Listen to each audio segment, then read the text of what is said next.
चलिए अब ये पार्ट 2 आ रही है आपके लिए। इसमें बस मैं यही समझाना चाहूँगी कि अगर आप मन से मजबूत नहीं बनेंगे, मन से कठोर नहीं बनेंगे, तो आपको राजगद्दी, राज सिंहासन या राजा का दरबार ही क्यों ना मिल जाए, आप अपने आप को वहाँ भी बेबस और कमजोर ही समझेंगे। तो चलिए इसको समझने के लिए मैं जो कहानी बता रही हूँ उसे आप जरूर देखें। सबसे पहले तो वेलकम बैक टू चैनल ज्योति घर संसार मोटिवेशनल में आप सभी का जोरदार स्वागत है। आप सब खुश रहे, मस्त रहे, हमेशा मुस्कुराते रहे और अपने आप को अंदर से मजबूत बनाएं, निर्भय बनाएं, निडर बनाएं। चलिए बात करते हैं एक कहानी की जो मैंने बोल रखी है कि ये पूरे बहुत सारे पार्ट में आएगी। तो चलिए अब ये पार्ट 2 की बातें हैं।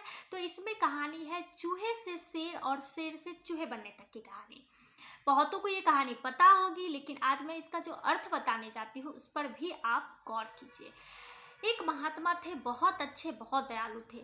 वहाँ उनके पास एक चूहा दौड़ता दौड़ता आया और महात्मा से बोला कि हे भगवान मुझे बचा ले, मेरे पीछे बिल्ली पड़ी है।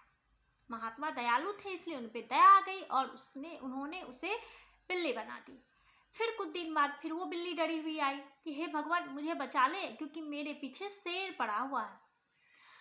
तो महात्मा ने उस बिल्ली को शेर बना दिया और बोला कि जा तुम पूरे जंगल पर राज करोगे, तुम्हारा नाम होगा, तुम कभी नहीं डरोगे, निर्भय होकर जीवन व्यतीत करो। फिर वो जंगल का राजा तो था ही, चला गया जंगल में। कुछ दिन बाद फिर वो दौड़ता दौड़ता आया और डरता हुआ बोला हे भगवान मुझे बचाइए। अभी महात्मा सोच में पड़ गए, जब ये चूहा था फिर भी डर रहा था, बिल्ली था फिर भी डर रहा था, अब ये शेर है, इससे किससे डर लगने वाला है भाई, ये तो निर्भय होकर घूमने वाला ये जानवर है, फिर क्यों डर रहा है। तब उन्होंने पूछा क्या हुआ तुम्हें। तब शेर ने कहा कि मेरे पीछे शिकारी पड़ गया है, जंगल में कुछ शिकारी आए हैं जो मुझे नुकसान पहुंचाएंगे या मुझे बंदी बनाकर ले जाएंगे, इसलिए मुझे बहुत डर लग रहा है, भगवान मुझे बचाएं। अब वो कैसे बचाते, अब इसको फिर शिकारी तो नहीं बना सकते थे। तब महात्मा ने कहा कि चलो तुम चूहा था, चूहा ही बन जा, सबसे बेहतर होगा, क्योंकि तुम शेर बनकर भी चूहों जैसा दिल रखता है, तो तुम्हें चूहा बन के ही रहने में शोभा देती है। क्योंकि तुम शेर था, तुम शिकारी को खा सकते थे, तुम निडर होके अपना जीवन व्यतीत कर सकते थे, लेकिन तुम इतने बड़े शरीर को भी लेकर चूहा ही रह गए। इस कहानी से हमें यही सीख मिलती है कि चाहे हम चूहा हो, खरगोश हो, बिल्ली हो, कुछ भी हो, खाल हम बड़े बड़ों का क्यों ना पहन लें, लेकिन दिल तो वही रहता है ना। इसीलिए आप चूहे रह के भी जो भी है आप, इस कहानी में आपने क्या सीखा ये आप हमें जरूर कमेंट में बताएं।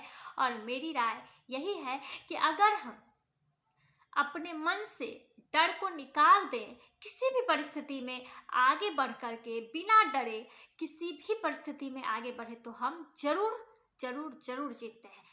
कभी कभी गड्ढे आ जाते हैं, तो क्या हम नए कपड़े जब पहने रहते हैं और बारिश के दिन में छोटे छोटे गड्ढे रहते हैं और हम लोग क्या करते, बचते हुए निकलते हैं। ऐसा नहीं करते कि बाहर जाना होता है और हम लोग जाते ही नहीं है कि कपड़े गंदे हो जाएंगे, ऐसा नहीं करते ना, क्योंकि पर डे स्कूल जाना होता है, ऑफिस जाना होता है, या कभी कुछ काम से मार्केट भी जाना होता है, तो आप क्या करते हैं, गड्ढों से बच के निकलते हैं या गड्ढों के डर से घर में बंद रहते हैं। इस कहानी से आपको खुद ही समझ जाना चाहिए।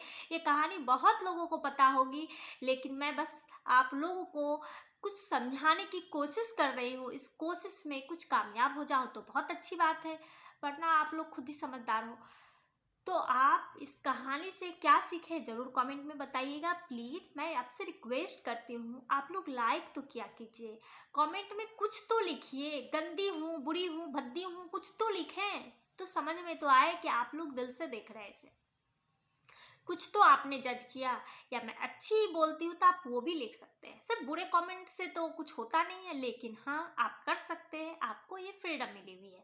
और आप लोग को प्लीज़ मेरा चैनल सब्सक्राइब भी जरूर करें। और ये पार्ट 3, 4, 5, 6 पता नहीं कितने पार्ट में आएंगी, आप ये सभी पार्ट को देखें, समझें और अपने दिमाग को स्थिर रखें, अपने मन को स्थिर रखें, अपने बुद्धि को तेज बनाएं, अपनी बुद्धि से आप अपने मुश्किलों से जरूर लड़ें। चलिए बाय। मेरी बातें अच्छी लगती तो प्लीज लाइक करें, कमेंट करें, सब्सक्राइब करें। मैंने स्पीच में बोला लेकिन इसे आप करता है। Okay bye.